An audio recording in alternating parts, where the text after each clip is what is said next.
Ndasubiye kubaha ikaze bakunze ibiganiro bya BTV Burundi mu makuru yo kuri wa gatatu itariki 16 z'ukwezi kwa Ruheshi 2021. Ikigo cifata kibanza cyo kwakira ngo impunzi cuguruwe kuri no wa gatatu n'umushikiranganje intwaro yo hagati tembera bisangi n'umutekano. Nayo ibinyamakuru ikiriho na BBC byaronkejwe uburenganzira busura gukorera ngaha mu Burundi. Aho gutanga amaraso naho ari igikorwa ciza ngo n'abatanga nabo barafisemwo akarusho. Aya n'ayandi ni mukanya ndasubiye kubaha ikaze.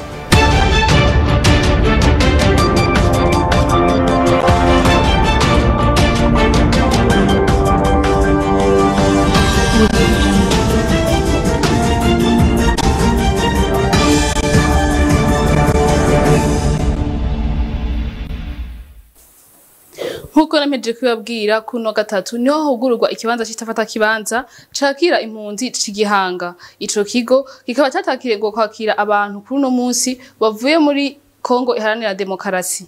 Abo barundi bahungutse bakaba bakiye n'umushikiranganje intwaro yo hagati umutekano n'iterambere rusangi Gervais Ndirakobuca. Ni inkuru ya Khayimo Prosper niyo nkuru. Kuri uno wa 16 Ruheshi uyu mwaka wa 2021 turimwo niyo hugururwa hongera harinjigwa ikigo c'imfata kibanza c'igihugu c'igihanga cakira abarundi bahungutse bava mu gihugu ca Kongo iharanira demokrasi.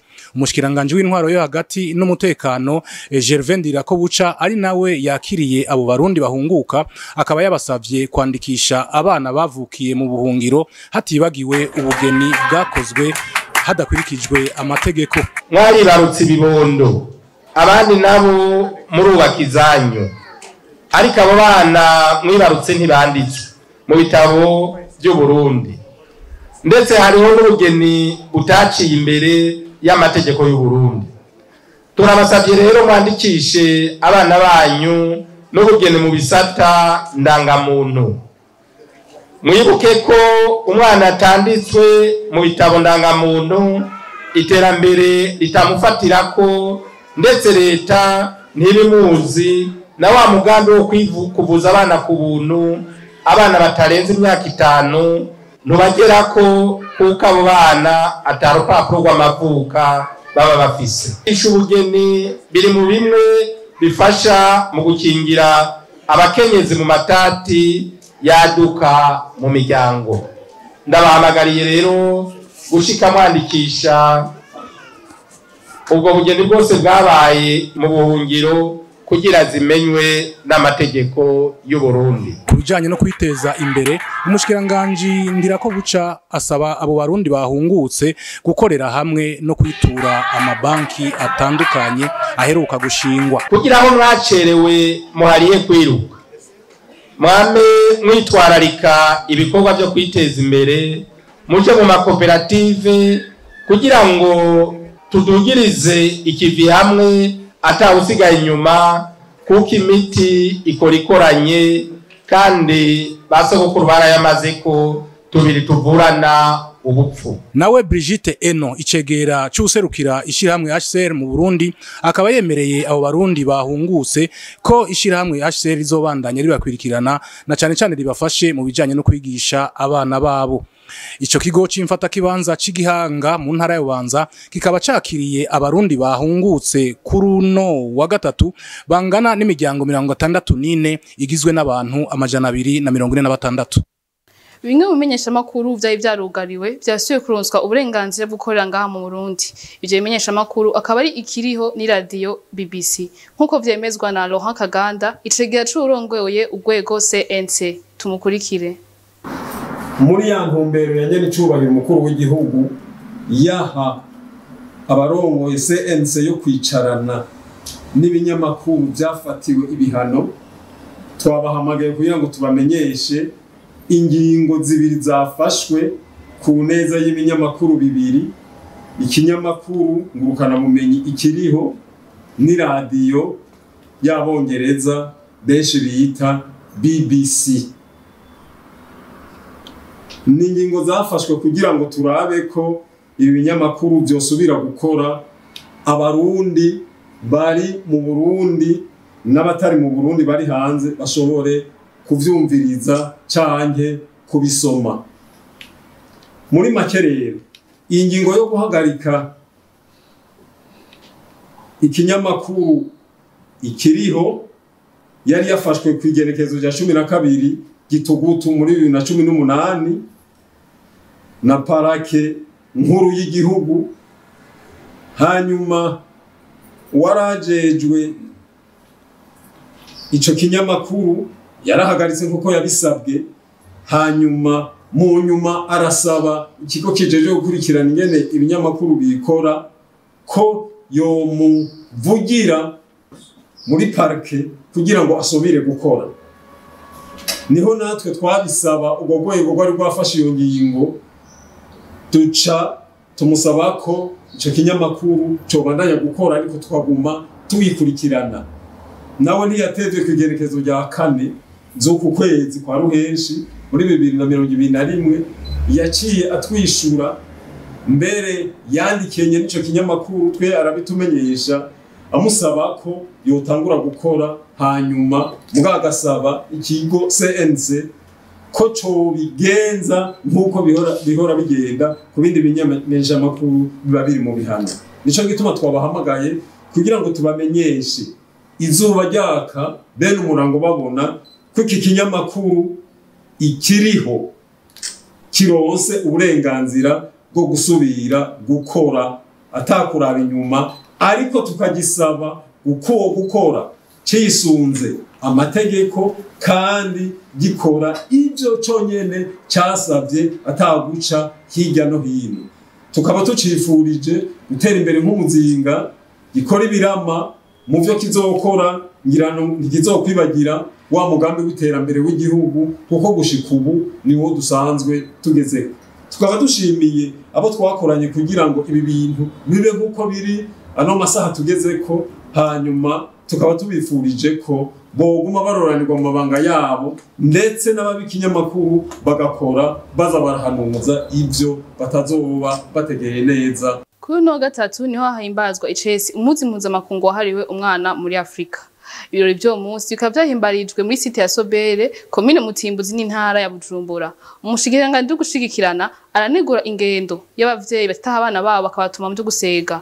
Niho twateguye na Desire Sindihebura.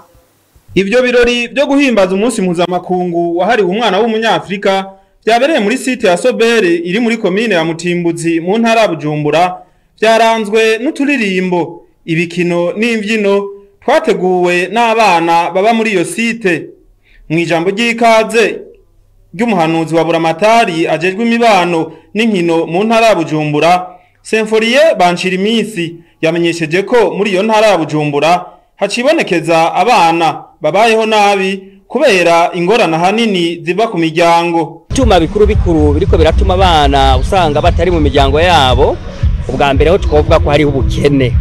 Aho ubukene usanga buri mu miryango nitwobideha, usanga irimwe abavyeyi bibigaba, nk'abavyeyi bamwe namwe ugasanga baraharika, abandi nabo ugasanga barata imiryango yabo.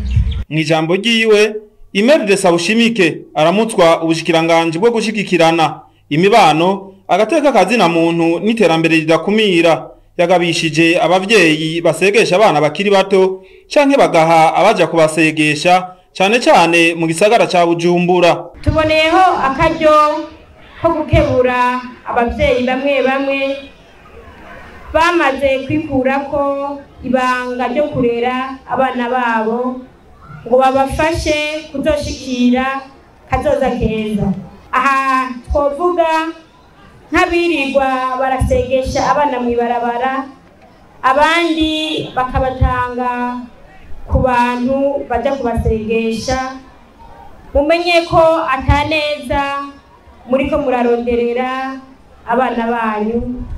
Ahandi ho mumenye ko mwamaze kugaragaza ko mutari abavyeyi beza, nimugaruke rero mwibanga ryo kurera. Ivyo birori byo guhimbaza umunsi wahariwe umwana w'umunyafrika bikaba byari byitabwe n'abatari bake basanzwe bakora mu mashirahamwe aharanira agateka k'abana, byasozerewe no gutanga utuganuke tugizwe n'ibirato, impuzu zo kujana ku ishure uniforme, ikaramu, ibisuguti hamwe n'amaji yo kunwa ku bana bari baryoheje ivyo birori by'uwo munsi. Umukuru w'igisagara ca Bujumbura Jimmy Hatungimana aragabisha abo bantu bose bariko baragariza umugambi wa leta wo gusukura igisagara, agasaba abafise amazu yegereye amabarabara canke imifurege kuyakuraho igisagara ca Bujumbura kitaza kuyabomora. Ivyo akaba yabimenyesheje mu kiganiro yahaye abamenyesha makuru. Ni inkuru twateguwe na Arlette Mugisha. Inyuma yaho tumaze imisi tubona amazu atandukanye yegereye amabarabara abomogwa, umukuru w'igisagara ca Bujumbura Jimmy Hatungimana yasubiye kumenyesha icatumye ayo mazu abomogwa, ngo nayo kuri bamwe babomoregwa abandi ntibabomoregwa, ngo nugusamara ko bariko barakora ico gikorwa. Basanze abantu benshi bararengeye ivyo bipimo donc ayo maborne. Rero intumbero nuko umuntu wese yarengeye ayo maborne ivyo bipimo yarasamburiwe. Abo bagarariza nabo tuzobereka inzira z'abantu bagarariza, kuko nibanka kubibomora bonyene twe tuzovyibomorera kugira ngo dushire mu ngiro ivyo twiyemeje. Abo ntibashobora kugarariza kuko umuntu wese azi ko yarenze akarimbi n'abarya barima hari ya ruguru, nta muntu n'umwe arenga akarimbi kiwe. Akarimbi urakubahiriza hama wundi akubakiriza kiwe bikabigenda neza. Rero ayo makenga yuko hariho bamwe babomoregwa n'abandi ntibabomoregwe, ivyo nimba vyarabaye ni kwa gusamara ko kwa abajejwe intwaro. Rero nico gituma rero twari twatanze n'ikiringo gihagije kuko twarabimenyesheje abantu bose bo mu gisagara. Abo rero batagomvye kuvyumva, twebwe rero tuzohitamwo tushito vyibomorera, kandi uko tuzobibomora azovyemera uko nyene. Gasaba rero abadandaza batandukanye bahora bakorera muri ayo mazu yabomowe kuja kubandaniriza ibikorwa vyabo mu masoko ya leta, ngo kuko ibibanza birahari. Turafise amasoko novuga nk'isoko ya Ngagara. Mwese murabarundi murabizi. Isoko ya Ngagara uno munsi iri occupé ku bice 30% muca muraba ibibanza bisigaye bica bikora iki. Kandi ayo masoko yubatswe na leta. Leta nasohoye amahera menshi cyane gose. Rero tukeneye ko n'ivyo bibanza by'amasoko ya leta abantu bo bijamwo ivyo bahora badandaza baje babidandariza muri ayo masoko kugira ngo isoko zongere zireme. Umukuru w'igisagara ca Bujumbura kandi ati sinzoruhuka igisagara kitameze neza. Ati nyuma y'ico gikorwa hazocakurikira gushira ibindi bivyankenerwa bituma isuku ibandanya ku mabarabara. Iki gikorwa turiko turakora ni cahera kuko turafise akaje tugenda dukora. Iki kibazo ntitwagiheza tuja mu gushiraho umuyaga nkuba aho utari, na cane mu mabarabara akomakomeye, hanyuma twongera tugira ko dushiraho n'ubwiherero mu bibanza bimwe aho ni mu ntumbero yuko twokorohereza abene gihugu kutaza baracafuza igisagara. Ico gikorwa cyo kubomora ayo mazu ngo kikazorangira muri iyi ndwi haciratangura gukugwa imicafu y'ivyo vyabomowe. Ku bantu batanga amaraso ngo harimo karusho kuri bo kuko iyo bayakeneye nabo baronka byoroshe. Ivyo bikavugwa na Dr. Felicien Nzotungwa nayo umuyobozi mukuru w'ikigo CNTS. Ni nkuru twateguye na Ange Negrita Irakoze. Nkuko vyemezwa na bamwe mu basanzwe batanga amaraso ngo kuyatanga ni kimazi kinini kuko ari kurokora ubuzima bwa kiremwa muntu. Je ntanga amaraso nuko nshobora kuba ndiko ndakiza ababuza amaraso. Hari abantu bashobora kuba bapfa kubera babuza amaraso, kandi ugasanga muri babandi bapfa babura bipesange yiwanje. Mugo nk'ubu ndayitanze hari gusanga nkijije nk'umuntu ari kuzopfa yabuza amaraso. Bamwe bari mu mashirahamwe yishinze gutsimbataza amahoro n'iterambere rusangi APADECO bari mu batunganije igikorwa cyo kwegeranya amaraso barashimira abo bose bari kubatanga amaraso kuko batahuye ko umuntu agirwa n'uyundi. Uko ibiharuro biriko biragenda vyiyongera ku munsi abanyeshure abarezi abene gihugu abari begereye mu byo bice turegereza amaraso nk'iko CNTS bagenda biyongera ku mwanya bivuye ku nyigisho ayo mashirahamwe agenda atanga. Umuyobozi mukuru w'ikigo CNTS avuga ko hamwe no kuba batanga amaraso baba barokoye ubuzima bwa kiremwa muntu nabo bararonka akarusho. Abantu batanga amaraso haraho bakenera kumbe igipimo twebwe dusanzwe dukora ngaha iyo baje nta mafaranga babarihisha ni nk'uko ubusanzwe atanga amaraso iyo yagiye mu bitaro bakayamuhereza arariha mugabo mu nyuma arashobora kwitura iki kigo akatwereka ko yarishe akaduha amafacture tukamusubiza amafaranga ajanye n'ivyo aba yarakorewe mu bitaro. Twamenyesha ko ivyo biruko mu gihe iyi ndwi yahariwe gutanga amaraso izorangira ku munsi w'ejo. Ni no kuri inkuru turangije ko amakuru yacu yo kuri wa gatatu tubashimire mwese mwakumana dukurikirana abandi dushimire dufashe kuyatorokanya dushimire abari mu buhinga bw'ivyuma Nestor Nahimana Nikishiza amakuru akaba arahagariwe na Raymond Prosper niyo nkuru John yabashikirije Jessica Karen Ingabire mugira ibihe byiza ngahe wanyu murakoze.